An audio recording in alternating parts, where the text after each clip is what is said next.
Correction de la partie automatisme, épreuve anticipée de maths, sujet 0. Question 1. Jean consacre 25% de son dimanche à faire ses devoirs et 80% du temps de ses devoirs est consacré à faire un exposé. On veut savoir le pourcentage consacré à l'exposé sur la journée de dimanche. Alors ici, il suffit de faire de noter tout ce que l'on a. Le temps pour les devoirs, il passe 25% de la journée à faire ses devoirs. 25% du dimanche, c'est pour faire les devoirs. Et 80% du temps des devoirs, c'est pour faire son exposé.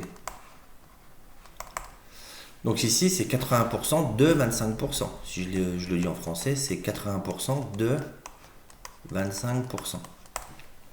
Alors, ce qui s'écrit comment ? 80 sur 100, le 2 se transforme en fois, 25 sur 100. Alors on n'a pas cette expression ici. 80%. On a une expression qui ressemble ici. C'est 80% fois 25%. On sait que c'est un quart. Eh bien c'est celle-ci. C'est la B. Question 2. Un prix diminue de 50%. Pour retrouver le prix initial, il faut une augmentation de combien? Alors on a un prix initial. Il baisse de 50%, c'est-à-dire qu'on multiplie par 0,5. Par combien il faut le multiplier pour retrouver le prix initial? Bien ici, pour passer du prix initial de départ et arriver au prix initial, on multiplie par 1. Bien ici, si on multiplie par 1, il faudrait qu'ici on multiplie par combien pour avoir 1? 0,5 fois 2. Donc ici, le 2, il représente une augmentation de combien de pourcents? Eh bien 2, c'est 1 plus 100 sur 100. Ça fait une augmentation de 100%. Question 3. Le prix d'une tablette a baissé, il est passé de 250 à 200 euros. Cela signifie qu'il a été multiplié par combien? Alors, prix initial, prix final. Donc on est passé de 250 à 200. Et par combien on a multiplié pour passer de 250 à 200? C'est la question qu'on se pose. Par combien on a multiplié? Donc c'est un point d'interrogation ici. Je peux écrire l'opération. 250 fois... Alors on pourrait noter x, je vais mettre le point d'interrogation, égale 200. Ça veut dire que le point d'interrogation est égal à 200 sur 250. Je peux barrer un 0, ce qui fait 20 sur 25. 20 c'est 5 fois 4. 25 c'est 5 fois 5. On barre les 5, il reste 4 sur 5. Et 4 sur 5 c'est 0,8. Donc c'est la réponse C. Question 4. La seule égalité est vraie. Alors on regarde les égalités. Je vous rappelle que pour le 4, il faut connaître les formules avec les exposants. A exposant n fois exposant m. Alors je les redis rapidement. N plus m. A exposant n sur A exposant m. C'est A exposant n moins m. On a A exposant n exposant m, c'est A exposant n fois m. Donc il faut manipuler tout ça. Alors ici, on regarde un petit peu, on se rend compte que toutes ne fonctionnent pas, sauf celle-ci. Pourquoi? Parce que 10 exposant 5 sur 10 exposant 8, c'est celle-ci. C'est 10 exposant 5 moins 8. Ce qui fait 10 exposant moins 13. Donc c'est la C. Question 5. L'épaisseur d'une feuille de papier est égale à 70 fois 10 moins 3 mm. L'épaisseur d'une pile de 2000 feuilles est égale à combien? Bien, une feuille, c'est ça. 2000 feuilles, on multiplie par 2000. Donc, on calcule 70 fois 10 exposant moins 3 fois 2000. Alors, déjà, on peut s'occuper du 70 fois 2000. On fait 7 fois 2, 14. Il y a 1, 2, 3, 4, 0. Fois 10 moins 3, on sait qu'on multiplie. Alors, on a déjà fait ça. Mais fois 10 moins 3, ça veut dire que je vais barrer 3 zéros. Donc, ça fait 140 unité millimètre. Mais 140 mm dans un centimètre, il y a 10 mm, ce qui est égal à 14 cm. Donc c'est la C. Question 6.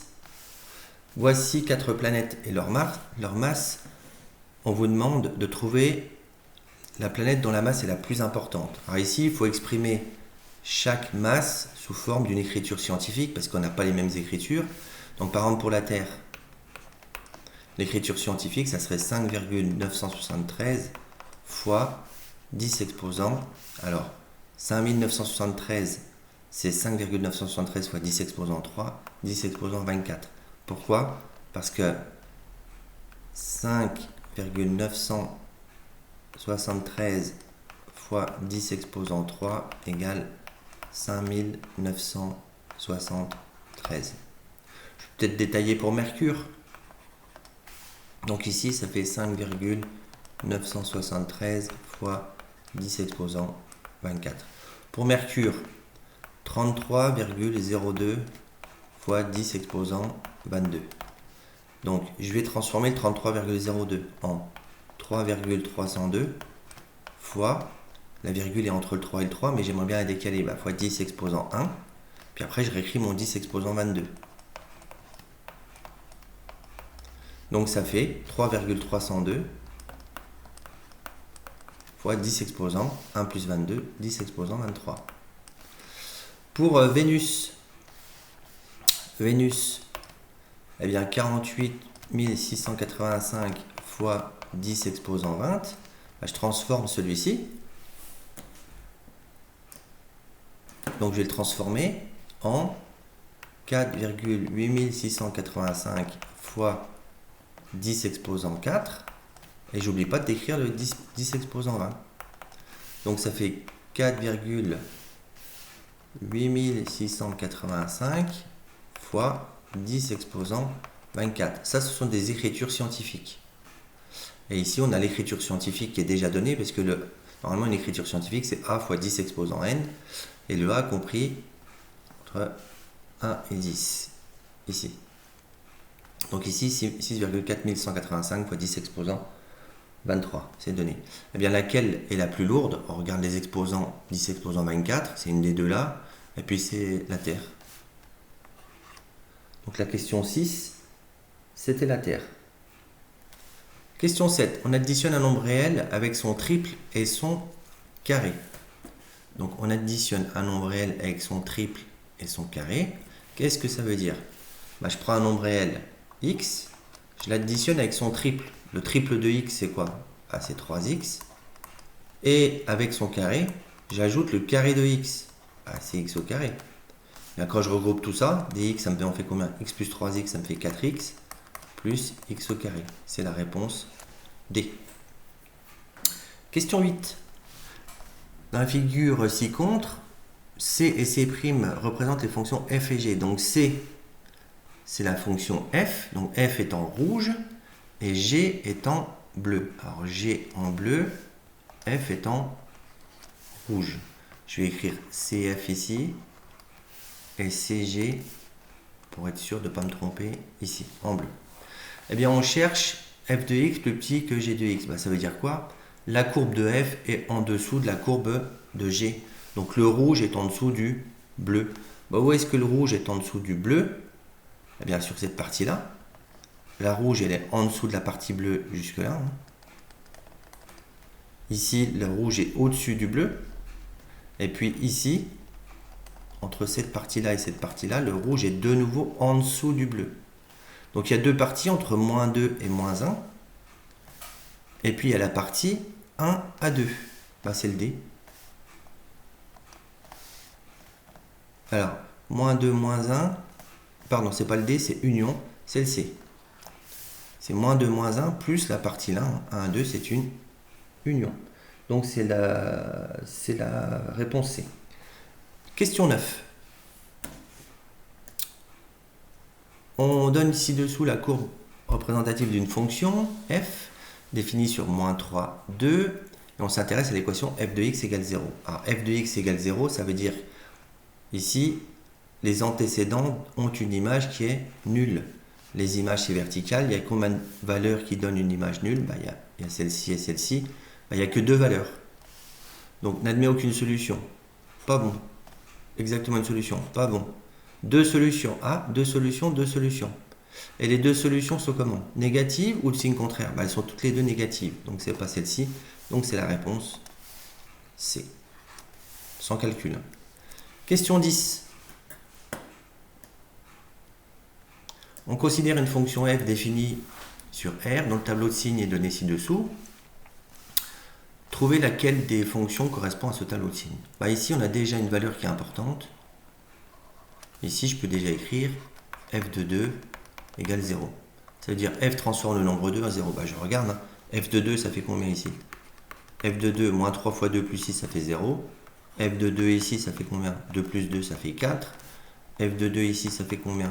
2 moins 2, ça fait 0. Et F de 2 ici, ça fait moins 4 fois 2, moins 8 plus 2, moins 6. Donc on sait que c'est pas la D et c'est pas la B. C'est une des deux là. Mais on passe de plus à moins. Alors, ça veut dire quoi? Ici, on a des fonctions qu'on appelle des fonctions affines. AX plus B. Affine, AX plus B. Ici, si on passe de plus à moins, soit elle monte, soit elle descend. Alors, ici, quand elle monte, on passe de moins à plus. Quand elle descend, on passe de plus à moins. Bah, si on passe de plus à moins, ça veut dire que la fonction est décroissante. Ça veut dire que son coefficient directeur est négatif. Eh ben, c'est celle-ci. Coefficient directeur, ici c'est moins 3. Ici, le coefficient directeur, c'est 1. Réponse A. Question 11. On a C égale 1 plus t carré. Donc C égale 1 plus t carré. Donc attention, on a une fonction du second degré ici. Enfin, on a un carré, pardon. On cherche à isoler t. Donc déjà, quand on a un carré, x au carré égale quelque chose. Je rappelle le cours, c'est ça. Hein, x au carré égale k. K positif. Bah, il y a deux solutions. X égale racine de k ou x égale moins racine de k. Exemple. X au carré égale 9. Quelle valeur au carré donne 9? Bah, x égale 3. 3 au carré, ça fait 9. Mais on a aussi x égale moins 3. Moins 3 au carré, ça fait moins 3 fois moins 3, ça fait encore 9. Eh bien, il faudra faire attention à cette information-là pour isoler t. Donc 1 plus t au carré égale c. Bah, on applique ça. Hein. X au carré, donc le x, ça serait 1 plus t. Donc ça veut dire 1 plus t égale plus ou moins racine de c. Bah, ça veut dire que t égale plus ou moins racine de c moins 1. Alors ça, il y a deux solutions. Hein.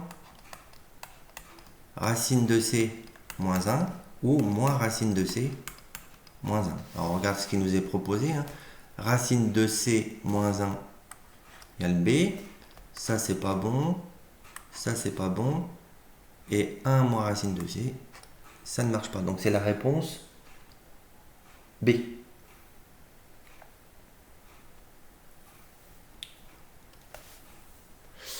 Question 12. Alors je regarde si je ne me suis pas trompé. Racine de c moins 1 ou moins racine de c moins 1. Il n'y a pas de moins ici. Non. Question 12. Donc là, c'est juste de la lecture de diagramme en bâton. Hein. Le diagramme en barre 6 comptes donne la production d'électricité en TWh. Ici, on a les hachures vers la droite, les hachures vers la gauche, le nucléaire en gris. Et on vous demande l'année où la production d'électricité d'origine hydraulique est la plus importante. Donc, on va regarder cette partie-là. Donc, c'est celle-ci, celle-ci, celle-ci, celle-ci et celle-ci. Bah, de façon assez évidente, c'est en 2016. D.